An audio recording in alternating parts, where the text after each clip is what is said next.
महात्मा उपासक डॉक्टर सोहनराज तातेड़ पुनरुत्थान और आत्मविज्ञान के बाद अब ला रहे हैं सनातन सत्य, जैसी दृष्टि वैसी सृष्टि, कुदरत, कुदरती रचना एवं कुदरत के कानून से शाश्वत सुख की प्राप्ति। लॉगिन करें www.drsohanrajtated.com, YouTube channel doctor Sohanraj Tated, play store से डाउनलोड करें mobile app doctor Sohanraj Tated. चंदेषु निम्मलयरा आईचेषु अय्यं पयासैरा सागरवर गंभीरा सिद्धा सिद्धिं मम दिशन्तु सिद्धा सिद्धिं मम दिशन्तु। हे मेरे भीतर विराजमान शुद्ध आत्मा भगवान मूल स्वरूप वाले और समस्त प्राणियों में वही भगवत स्वरूप विराजमान शुद्ध आत्मा भगवान, हम सभी प्राणियों को आप जागृति दें, शक्ति दें कि हम एक दूसरे के प्रति भाईचारे से रहें, शांतिपूर्ण सह अस्तित्व से रहें और भातृत्व भाव से रहें, वसुदैव कुटुंबकम की भावना से रहें, ताकि कि यह जगत जीने योग्य बने, यह जगत अच्छा बने। सनातन सत्य, यूनिवर्सल ट्रुथ, सार्वभौम सत्य, सार्वभौम तत्व, इस सारी सृष्टि की अल्टीमेट रियलिटी जानना मनुष्य की एक क्यूरियोसिटी है। मनुष्य एक डेवलप्ड प्राणी है, इतना डेवलप्ड कोई भी अन्य प्राणी इस ब्रह्मांड में नहीं है। इसीलिए मनुष्य जीवन को अति दुर्लभ कहा गया है, क्योंकि जो मनुष्य है वो डेवलप्ड इंद्रियों वाला, डेवलप्ड मन वाला, डेवलप्ड बुद्धि वाला, डेवलप्ड चित्त वाला और डेवलप्ड आत्मा वाला है। तभी मनुष्य ही अगर प्रयास करे तो वो ब्लिस को प्राप्त हो सकता है, मुक्ति को प्राप्त हो सकता है, परमानेंट सुख को प्राप्त हो सकता है, मोक्ष को प्राप्त हो सकता है। सनातन सत्य कुदरत, कुदरती रचना और कुदरत के कानून पर आधारित होता है और उसके अंतर्गत हम कई नए नए विषय प्रतिपादित करते हैं, रोज नया विषय लेते हैं। तो आज का हमारा बहुत सुंदर विषय है कि मैं किस मोड़ पर खड़ा हूँ। देखिए, जब हम टू व्हीलर या फोर व्हीलर चलाते हैं तो हमारे सड़क के ऊपर कई डाइवर्शंस आते हैं, बहुत से मोड़ आते हैं और हम किसी को फ़ोन करें, कोई हमको पूछे कि तुम कहाँ पर खड़े हो, तो हम बताते हैं कि हम फला मोड़ पर खड़ा हूँ। वहाँ पर उसका लैंडमार्क देते हैं कि वहाँ पर इतना बड़ी दुकान है या बड़ा ऑफिस है या बड़ी जगह है। वो लैंडमार्क देने से उस मोड़ का पता चल जाता है। तो मैं किस मोड़ पर खड़ा हूँ, इस बात को करने का अर्थ होता है कि हमें जीवन की समीक्षा की जानी चाहिए। देखिए, समीक्षा जो है सर्वांगीण होनी चाहिए। भूत, भविष्य, वर्तमान तीनों को खंड खंड करके, और हमें जो वो समीक्षा नहीं करनी है, हमें तो अखंड समीक्षा करनी है। मैं समीक्षा की बात कर रहा हूँ, मैं जीने की बात नहीं कर रहा हूँ। किस मोड़ पे खड़ा हूँ वह तो प्रेजेंट में ही रहता है, और मोड़ की बात आती है वह हमेशा प्रेजेंट के अंदर जीना चाहिए। प्रेजेंट पे जीना ही वो हमारा वहाँ का निवास कहलाता है। तो देखिए, समीक्षा हमें करनी चाहिए कि सबसे पहले तो ये है कि ये समीक्षा जीवन की होती है कि साल भर बाद की जाती है, कोई लोग 3 महीने बाद करते हैं, कई लोग 6 महीने बाद करते हैं। समीक्षा करने से हमको बॉटलनेक्स पता चलता है कि हमने क्या क्या गलतियां की, और आध्यात्म की दृष्टि से समस्या जो है, समीक्षा का अर्थ होता है कि हमने किन किन प्राणियों से इस वर्ष के अंदर उनको दुख दिया, कष्ट दिया और कर्मों का अर्जन किया। तो उन समस्त प्राणियों से हम प्रतिक्रमण करते हैं, यानी जो कुछ हमने अतिक्रमण किया है उसका प्रतिक्रमण किया जाता है कि आपको किसी तरह का कष्ट हुआ हो तो मैं क्षमा प्रार्थी हूँ। तो हम ये उसके साथ में ये प्रार्थना करते हैं प्रत्यक्ष अप्रत्यक्ष रूप से कि खामे मी सब जीवे सब्बे जीवा खमंतु में मिट्टी में सब भूएसु वेरंग मज्ज न केड़ई। यानी कि मैं आपको क्षमा करता हूँ, आप मुझे क्षमा करो। इस विश्व के अंदर सभी मेरे मित्र है, मेरा कोई भी दुश्मन नहीं है, मेरी सबसे मित्रता है। तो जब हम किसी को दुश्मन नहीं मानते हैं तो टू एर इज ह्यूमन। इंसान गलती का पुतला है, काम करते करते गलती हो जाती है तो हमने तुरंत कह दिया सॉरी भाई साहब खमत खामना मिच्छामि दुक्कडम। इसका अर्थ हुआ कि उस समय तक का हमने अकाउंट क्लियर कर दिया। ये और जितना जितना ये अतिक्रमण का प्रतिक्रमण होता जाता है त्यों त्यों ये सब्लिमेशन कहलाता है, ये शुद्धिकरण की प्रक्रिया है। उतना उतना हमारा जो अज्ञानता है वह कम होती जाती है, उसका जो थर्मामीटर डाउन हो जाता है, यानी कॉजल बॉडी है वो गिरती जाती है। और कॉजल बॉडी समाप्त होते होते जब जीरो हो जाती है, इसको हम संपूर्ण निर्जरा कहते हैं। भगवान महावीर ने दो तरह के धर्म बताए, एक तो संवर धर्म और एक निर्जरा धर्म। संवर धर्म का अर्थ होता है कि हम जो है बाहरी जगत से इंद्रियों से जितना जितना जो है वो कर्मों का आश्रव करते हैं, कर्मों को भीतर आने का दरवाजा खोलते हैं, नाला खोलते हैं, तो वो कर्मों का आश्रव है। वो 5 तरह का होता है, मिथ्यात्व, अविरति, प्रमाद, कषाय और योग आज का विषय नहीं है, मैं उसके डिटेल में नहीं जाऊंगा। पर इन कारणों के कारण कर्मों के आने का नाला खुल जाता है जिसको आश्रव कहा जाता है। वो चाहे टंकी का नाला हो चाहे जो किसी टैंक का नाला हो, जब उसको सीमेंटेड करके बंद कर दिया जाता तो बाहर से पानी आना बंद हो जाता, उसको हम संवर कहते हैं। तो भगवान ने बताया कि जितनी हमारी साधना है, जितना हमारा तप है, वो सब संवर है। और संवर एक साधना है, उसकी निष्पत्ति संवर हमारा एक क्वेश्चन पेपर का सॉल्यूशन करना है और रिजल्ट जो मिलता है वह हमको निर्जरा के रूप में मिलता है। यानी हमारे कर्मों का झरण होता है। हमारा कॉजल बॉडी, हमारा कर्म शरीर, कार्मण शरीर, लिंग शरीर है, वह जो है घटता है, उसका वॉल्यूम घटता है, उसका घनत्व बढ़ता है। ये हमारा परिणाम है। इसको हम आंशिक निर्जरा कहते हैं। और घटते घटते जो संपूर्ण झर जाता है, तो संपूर्ण झरने के बाद जो है हम उसको कहते हैं मुक्ति की अवस्था।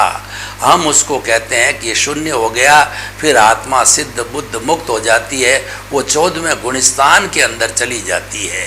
तो देखिए, आपने कभी मधुमक्खी का जो है छत्ता देखा होगा, तो मधुमक्खी सबसे पहले उस छत्ते के ऊपर जो है अलग अलग परागण ला करके जमाती है और वो शहद में बदल जाती है।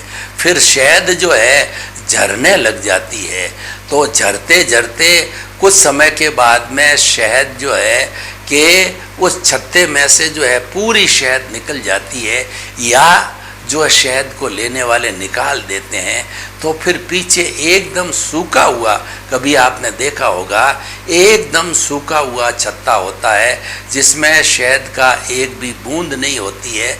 तो उसी तरीके से हमारा ये कर्म शरीर निर्झर हो जाता है और निर्झर होकर के ये फिर इस जो है कॉस्मॉस के अंदर चतुस्पर्शी पुद्गलों के साथ में मिल जाता है, घुल मिल जाता है, पुद्गल पुद्गल में चला जाता है। और चेतना जो है वो शुद्ध स्वरूप में ही है, मूल आत्मा, वह मुक्ति में चली जाती है। तो इस तरीके से जो है ये हमारा संवर और निर्जरा 2 धर्म हो गए। तो हमें मूल्यांकन करना है कि मेरा किस मोड़ पे खड़ा हूँ, यानी मेरा जो इस जन्म के अंदर, इस साल के अंदर कर्मों का झरण कितना हुआ। तो यानी और कर्मों का झरण का नापने के लिए जो भगवान ने जो है एक थर्मामीटर दिया है, कि समता की भावना का थर्मामीटर दिया है कि आपके अंदर क्षमता कितनी रहती है, आपका क्रोध, अहंकार, माया और लोभ जो है कितना उछलता है जब परिस्थिति आती है। क्रोध की, अहंकार की, माया की, लोभ की, उस वक्त के अंदर अगर आप शांत रहते हैं, आप प्रतिक्रिया नहीं करते हैं, तो मानना चाहिए कि धर्म मेरे गले के नीचे उतरा है और मैं सही मोड़ पर खड़ा हूँ। ये समीक्षा कहलाती है। तो भूत के अंदर जो है हमने जो जो चार्ज किया, उस चार्ज का इस जन्म में डिस्चार्ज होता है, तो ये तो भूत की समीक्षा हो गई। और वर्तमान के अंदर जो है हम समता भाव से अपने आप की समीक्षा कर लेते हैं और भविष्य के लिए हम संकल्प करते हैं। इस संकल्प को प्रत्याख्यान कहते हैं, यानी कि मैं इस जन्म के अंदर ये संकल्प करता हूँ कि किसी भी प्राणी को मन से, वचन से, काया से, करने से, करवाने से, अनुमोदने से किसी भी तरह का कोई भी कष्ट नहीं पहुँचाऊँगा, कोई अतिक्रमण नहीं करूँगा। ये जो प्रतिक्रमण का अतिक्रमण है उसका संकल्प किया जाता है। इसका मतलब ये है कि हम भविष्य के अंदर वो गलती नहीं दोहराएंगे। भूतकाल में हम गलती को लेके आए, वर्तमान में हमने करेक्शन दे दिया संवर करके, और उसका परिणाम निर्जरा चालू हो गया। जब हमने कर दिया, प्रत्याख्यान कर दिया कि आगे हम जो कॉजल बॉडी को नहीं बनाएंगे तो कॉजल बॉडी आगे नहीं बनेगी, इसका अर्थ ये हुआ कि नए भाव नहीं पड़ेंगे, और नए भाव नहीं पड़ने के कारण है धीरे धीरे मुक्ति की ओर प्रस्थान करते हैं। और हमको जब सम्यक दर्शन हो जाता है तो निश्चित तौर से किसी न किसी दिन हम मुक्ति को अवश्य जाएंगे। तो समय समय पर ये आप टेस्ट करते रहो कि मैं किस मोड़ पर खड़ा हूँ, मैं कितने पानी के अंदर हूँ। और इसका टेस्ट जो है बड़ा सीधा सा फॉर्मूला थर्मामीटर समता का है। तो व्यक्ति को समता डेवलप करनी चाहिए। अब हम समता कैसे डेवलप करें, उसके कुछ मैं आपको जो है प्रयोग कराना चाहता हूँ कि हमारे सांस की जो संख्या है उसको अगर हम घटा देते हैं प्रति मिनट, तो हमारा जो है समता भाव डेवलप हो जाता है। क्योंकि थ्योरी एंड एक्शन दोनों साथ चलने चाहिए। मात्र हमने सिद्धांत दिया और उसका एक्शन के लिए कोई प्रयोग नहीं कराया तो वो थ्योरी है, वो अच्छे एक्शन की थ्योरी नहीं बनेगी, यानी कि वो क्रियान्विति नहीं हो पाएगी, वो एफिशिएंसी नहीं होगी। तो उस एक्शन को पूरा करने के लिए मैं आपको एक प्रयोग कराता हूँ कि समता भाव कैसे डेवलप होना चाहिए। तो आप आंखें कोमलता से बंद कर दीजिए और दोनों हाथ जो है वो ध्यान मुद्रा के अंदर रखिए। रीढ़ की हड्डी एंटीना की तरह सीधी रहे और मूर्तिवत बैठ जाइए, कोई हलन चलन नहीं है। अब हम जो है वो समता की साधना श्वास परीक्षा के द्वारा करेंगे। अब आप सबसे पहले अपने चित्त को पूरे शरीर की एक एक कोशिका के अंदर घुमाइए और ऑटो सजेशन दीजिए कि मेरे शरीर की एक एक कोशिका जो है शांत हो रही है। ऑटो सजेशन दीजिए कि हर एक एक जो है खून का कतरा कतरा एक एक कोशिका शांत हो जावे, शांत हो जावे। और अनुभव कीजिए मेरा पूरा शरीर शिथिल हो रहा है, कोई अकड़न नहीं, कोई जकड़न नहीं, कोई तनाव नहीं, कोई स्ट्रेस नहीं, कोई स्ट्रेस नहीं। अनुभव कीजिए कि पूरा शरीर रुई की भांति हल्का हो गया है। और अनुभव कीजिए कि मेरा शरीर अपने स्थान से जो वो 2 फुट ऊपर उठ रहा है। शरीर शिथिल, शरीर का एक एक कण शिथिल हो गया है। अब हम श्वास परीक्षा का प्रयोग करेंगे। नॉर्मल व्यक्ति आता जाता एक सांस कहलाता है, 16 सांस लेता है। अब हमें अभ्यास करना है कि 16 से घटा के श्वास की संख्या को 14, 12, 10 और 8 तक लाना है। उसके लिए श्वास को लंबा करना पड़ेगा। आप घड़ी लेकर के बैठ सकते हैं कि नॉर्मल व्यक्ति जब कोई मस्ती की अवस्था में होता है, वह बिना टेंशन होता है, तो वह 16 सांस लेता है। तो अब जो है सांस की संख्या को घटाने के लिए सांस को लंबा कीजिए। आप जो है सांस जब लिया जाए तो पेट फूलना चाहिए, सांस जब निकले तो पेट सिकुड़ना चाहिए। सांस को थोड़ा लंबा कीजिए। लंबा सांस आ रहा है, जा रहा है, श्वास शिथिल हो रहा है। लंबा गहरा समतल श्वास शिथिल हो रहा है, शिथिल हो रहा है। एक बार कीजिए, 2 बार कीजिए, 4 बार कीजिए। प्रैक्टिस करते करते श्वास को 10-15% जो है वह 10-15% लंबा कीजिए ताकि हमारे श्वास की संख्या घट जाए। अनुभव कीजिए श्वास लंबा हो गया है और आँख खोल करके आप नाप सकते हो कि 1 मिनट के अंदर मेरे 16 सांस से घट करके 14-12 की स्थिति में आ गए हैं। तो मेरे श्वास की संख्या घटी है, घटी है, घटी है, घट रही है, घट गई है। अब आप दोनों आंखें खोल दीजिए। आपका प्रभु से वार्तालाप हुआ, प्रभु ने आपको आशीर्वाद दिया, वो आशीर्वाद आपकी हथेलियों पर आ गया। उस आशीर्वाद को 3 बार अपने सिर पर लगाइए। प्रभु का ये आशीर्वाद है, वो आप अपने सिर पर लगाइए। तो आप देखिए कि ये जो हमने प्रयोग किया, इस प्रयोग को आप निरंतर करते रहेंगे तो आप देखेंगे कि श्वास की संख्या जो है वो घट गई है। और मैं आपको निश्चित तौर से, मैं लगभग 30-40 साल से ये प्रयोग कर रहा हूँ, तो मैं आपको निश्चित तौर पे मेरे अनुभव के आधार पर बताता हूँ, अगर आपकी सांस की संख्या 10, 12, 8 पे आ जाती है तो कैसी भी परिस्थिति हो आपको क्रोध नहीं आएगा, अहंकार नहीं आएगा, माया छल कपट की भावना नहीं आएगी, लोभ की भावना नहीं आएगी। यह एक सटीक जो है हमारा एग्जाम्पल है, सटीक प्रयोग है। ये हमें निरंतर करते रहना चाहिए, उससे हमें समता की साधना आ जाती है। तो मैं किस मोड पर खड़ा हूँ ये नापने के लिए समता रूपी बैरोमीटर जो है वह हमें जो हर वक्त में साथ में रखना चाहिए। और हर जगह टेस्ट करो कि आपको अपनी पत्नी ने कोई उलझुलूल बोल दिया तो उस स्थिति के अंदर आपको क्रोध आता है या नहीं आता है। किसी ने आपकी निंदा कर दी तो आपको क्रोध आता है कि नहीं आता है। और किसी ने आपकी प्रशंसा कर दी तो आपको अहंकार, आप फूलते हो या ना फूलते हो। ये जो है थर्मामीटर नापने का होता है।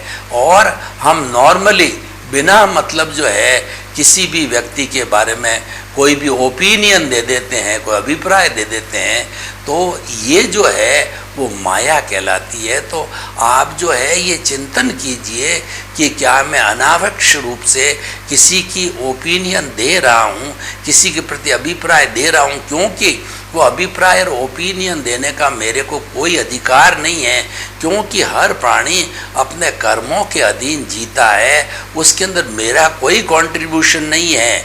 और वह जो है उसकी ऑपरेटर, डिस्ट्रॉयर और क्रिएटर है, वह कुदरत है और सबकी वही है।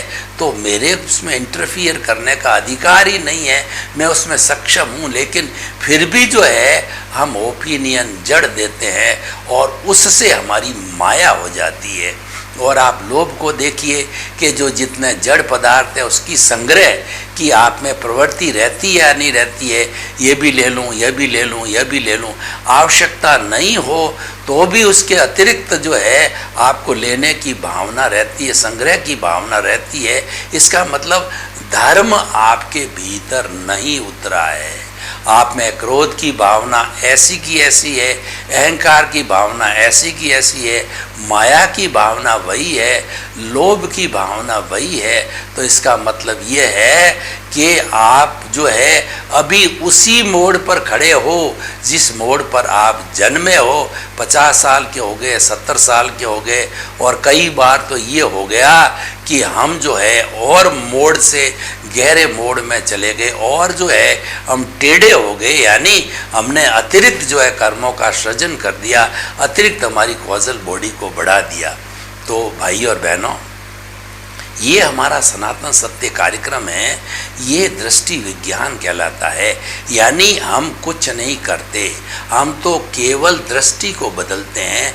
जैसी दृष्टि वैसी सृष्टि के सिद्धांत पर चलते हैं और हम मानते हैं कि नज़र बदल दीजिए नज़रिया बदल जाएगा, और आपकी दृष्टि बदल दीजिए सृष्टि बदल जाएगी, आपकी जो है दिशा बदल दीजिए दशा बदल जाएगी।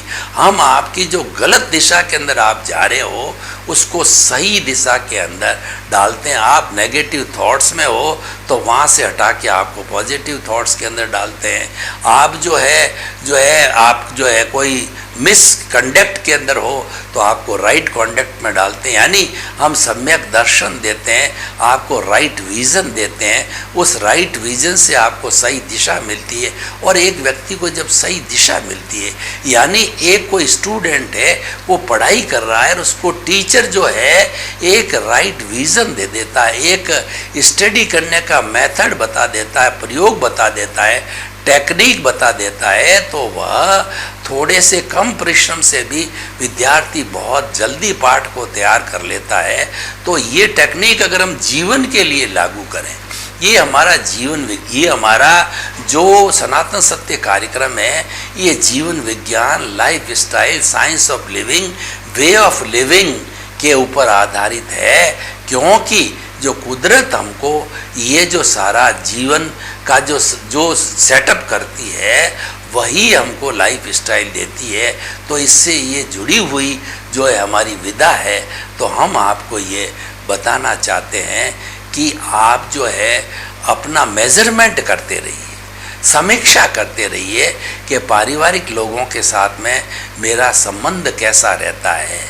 मैं बात बात पे उपनता तो नहीं हूँ, बात बात पे मेरी असहनशीलता तो नहीं है, बात बात पे मेरी स्वार्थ की वृत्ति तो नहीं है। ऐसी अगर वृत्ति है तो हमें छोड़ना चाहिए, उसके हमें प्रयोग करना चाहिए। भगवान महावीर ने जो हमारा तप है या निर्जरा है उसके 12 भेद बताए हैं। 6 भेद तो जो है वो सारे बाह्य है जो कि हमको दिखाई देते हैं, और 6 भेद भीतरी जगत के हैं जो हम महसूस करते हैं। और उसके भीतरी जगत के जो तप है वह उससे बहुत ज़्यादा कर्मों की निर्जरा होती है, लेकिन कोई नहीं कर पाता है। सामान्य व्यक्ति होता है वो बाहर के तप करके भी धीरे धीरे अपने उस मोड़ को ठीक कर सकता है, अपने थर्मामीटर को सही कर सकता है और मुक्ति की अवस्था को प्राप्त कर सकता है। तो जो 6 तप के बाह्य भेद है वो आपके सब जानकारी के लिए मैं बताना चाहता हूँ, क्योंकि ये आज के विषय से जुड़ा हुआ है। वो है अनशन, उनोदरी, भिक्षाचरी, रस परित्याग, काय कलेश और प्रतिसल्लीनता। मैं संक्षेप के अंदर ये बता देना चाहता हूँ कि अपने स्थिति को, अपनी मोड़ को जो है सही करने के लिए हमें तप अवश्य करना पड़ेगा। क्योंकि सम्यक दर्शन, सम्यक ज्ञान और सम्यक तप जो है, ये जो चीज़ें हैं इसी से ही भगवान ने मुक्ति के 4 मार्ग बताए हैं। तो अनशन का अर्थ होता है कि उपवास करना, भोजन नहीं लेना, 1 दिन, 2 दिन, 4 दिन, 5 दिन और अधिकतर 6 महीने के। उनोदरी का मतलब जितनी हमारी भूख है, जैसे हमारी 4 रोटी की भूख है तो आपने 1 रोटी कम लिया, ये उनोदरी कहलाता है। भिक्षाचरी का मतलब आपके साधु के लिए ये होता है वो घर घर जा कर के थोड़ा थोड़ा भोजन लेवे, और गृहस्थ के लिए, अणुव्रती के लिए होता है उसके सामने 50 आइटम पड़े हैं तो उसको जो है अपना नियंत्रण करना है कि मैं 5 ही लूँगा, 10 ही लूँगा। ये उनोदरी भिक्षाचरी कहलाता है। और रस परित्याग 6 तरह के रस होते हैं जो कि हमारा, जैसे दूध, दही, घी, तेल और आपका जो है मिठाई विजय और आपके शहद, ये हमारे शरीर को बलिष्ठ करते हैं। तो इनमें से जो है हम कम का उपयोग करें, क्योंकि ज़्यादा अगर शरीर बलिष्ठ होगा तो कामुकता को प्राप्त हो जाएगा। तो हमें कामुकता की तरफ नहीं जाना, हमें ब्रह्मचर्य की ओर जाना है। तो हमें रस परित्याग करना पड़ेगा। और प्रतिसल्लीनता, ये हमारी इंद्रियां बाहर की ओर भटकती है, मनोरंजन करना चाहती है, तो हमें उसको आत्मरंजन की ओर लाना है, यानी हमें उसके भीतर की ओर मोड़ना है। तो जब ये भीतर की ओर मुड़ेगी तो जो है ये हमारा वो प्रतिसल्लीनता हो जाएगी। और इस तरीके से ये तो बाहर के है, भीतर के बहुत सुंदर है। और वो अपने आप को अच्छा बनाने के लिए, अपने थर्मामीटर को अच्छा करने के लिए, और हमारे जो भीतर जितना जितना कॉजल बॉडी उसको कम करने के लिए प्रायश्चित का अर्थ यह है कि हम 84 लाख जीवा योनियों से जो है, जो हमारा अतिक्रमण हो गया है उसका प्रतिक्रमण करें। हम मन के अंदर ग्लानि करें कि हमारा जिससे प्रत्यक्ष हुआ है उसे क्षमा याचना करें। अप्रत्यक्ष रूप से, क्योंकि आत्मा अव्याबाद होती है, उनसे हम अप्रत्यक्ष रूप से जो क्षमा याचना करें। ये प्रायश्चित और विनय का मतलब बड़ों को जो है प्रणाम करना, बड़ों के प्रति शुद्ध भावना, और प्राणी मात्र को आत्मतुल्ला के सिद्धांत से जो है प्राणी मात्र के भीतर विराजमान शुद्ध आत्मा भगवान को निर्दोष दृष्टि से जान के दर्शन करना है। ये सबसे बड़ी विनय है। तो प्रायश्चित विनय वैयावृत्ति का मतलब हमारे बुजुर्ग लोग हैं, साधु लोग हैं, बीमार है, उसको अग्लान भाव से सेवा करना। प्रायश्चित विनय वैयावृत्ति स्वाध्याय, खुद का स्वाध्याय करना कि मैं कौन हूँ, दृष्टि विज्ञान करना, निज स्वरूप का ध्यान रखना, अपने से अपना का वार्तालाप करना, प्रभु के चरणों में बैठना, प्रभु की भक्ति करना, हरि अनंत, हरि कथा अनंत, हरि की कथा करना, बार बार उसका स्मरण करना, माला फेरना और उसकी अनुभूति करना। सबसे बड़ा जो है स्वाध्याय है कि अपनी सहजता से अनुभूति करना। एक एक कोशिका में अनुभूति हो जानी चाहिए कि ये जड़ अलग है और मैं जो चेतन हूँ वो अलग है। ये भेद विज्ञान है, सबसे बड़ा स्वाध्याय है। और अनशन प्रायश्चित विनय वैयाव्रत स्वाध्याय, ध्यान, मेडिटेशन करना, सालंबन ध्यान, निरालंबन ध्यान के जो है वो एक पर्टिकुलर विषय के ऊपर सारा अपना जो है कंसंट्रेशन करना, ये हमारा ध्यान कहलाता है। और समाधि जो होती है, हम शुक्ल ध्यान की अवस्था में जब जाते हैं, निरालंबन ध्यान की अवस्था में जाते हैं कि हमारा ध्यान सहज ही हो जाता है, यानी वो स्थिति बहुत उच्च स्थिति होती है। वह जो क्षपक श्रेणी वाले होते हैं उनकी स्थिति आती है, या उसके बाद वीतरागी होते हैं, या केवल ज्ञानी होते हैं, या जल्दी मुक्ति जाने वाले होते हैं, उनकी वह स्थिति आती है। वो सर्वोत्तम अवस्था होती है समाधि की। उसको जितने विश्व में धर्म दर्शन है उसको मुक्ति की अवस्था के करीब की अवस्था उसको समाधि माना है। इसीलिए हमें कहा जाता है कि हमें, हे मेरे भीतर विराजमान शुद्ध आत्मा भगवान, मेरे को आदि व्याधि और उपाधि से मुक्त करके समाधि प्रदान करो। समाधि का मतलब शांति प्रदान करो, सुकून प्रदान करो, ताकि कि मैं जो है अपने लक्ष्य को प्राप्त कर सकूं। तो देखिए, बहुत सुंदर समीक्षा हमने सब एंगल से सांगोपांग समीक्षा की है। ये हमें करते रहना चाहिए। जब हम अपने जीवन की समीक्षा करते रहेंगे कि हम जो लाइफ स्टाइल जी रहे हैं, और लाइफ स्टाइल भी हमारी क्योंकि से जुड़ी है, सब समयबद्ध होना चाहिए कि early to bed and early to rise is a sign of good health and a sound mind exist in a sound body. हमारी दिनचर्या जो है उठने से सोने तक सब निश्चित होनी चाहिए। खाने का समय निश्चित, पीने का समय निश्चित, उठने का समय निश्चित, सोने का समय निश्चित, काम करने का समय निश्चित है। और अगर हमारा काम ज़्यादा होता है तो उसको अगले दिन के लिए टाल देना चाहिए, लेकिन दिनचर्या को किसी भी तरह से डिस्टर्ब नहीं करना चाहिए। ये दिनचर्या जो है हमारा आज के विषय से जुड़ी हुई है कि ये दिनचर्या हमारा पुरुषार्थ है। तो दिनचर्या हमारे हाथ में है, इसमें कोई क्या कर सकता है? ये तो आपका विवेक होना चाहिए कि जिसकी दिनचर्या, जिसकी लाइफ स्टाइल सही रहती है, वह व्यक्ति जो है वो अपने जीवन में सुख की अनुभूति करता है, उसको सम्यक दर्शन मिलता है और वह जीवन में तरक्की करता है। सर्वे भवन्तु सुखिनः सर्वे सन्तु निरामया। लोक के सब जीवों को सुख मिले, शांति मिले, आनंद मिले, प्रेम मिले, मुक्ति मिले। जगत के सब जीवों के प्रति मंगल भावना, शुभकामना। महात्मा उपासक डॉक्टर सोहनराज तातेड़ पुनरुत्थान और आत्मविज्ञान के बाद अब ला रहे हैं सनातन सत्य, जैसी दृष्टि वैसी सृष्टि, कुदरत, कुदरती रचना एवं कुदरत के कानून से शाश्वत सुख की प्राप्ति। लॉग इन करें www.drsohanrajtated.com, YouTube channel doctor Sohanraj Tated, play store से डाउनलोड करें mobile app doctor Sohanraj Tated.